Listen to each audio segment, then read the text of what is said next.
पेट पीछे और सांस को बाहर फेंकिए।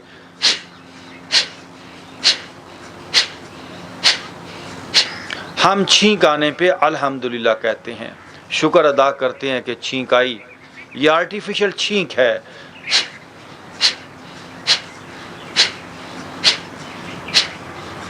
रुकेंगे, अपनी तवज्जो अपने सर पे ले जाएं।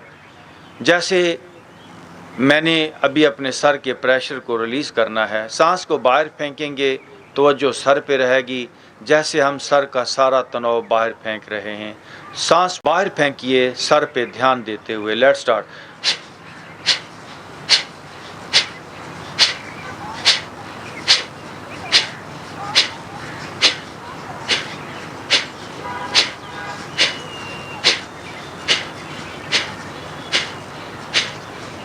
रुक जाइए।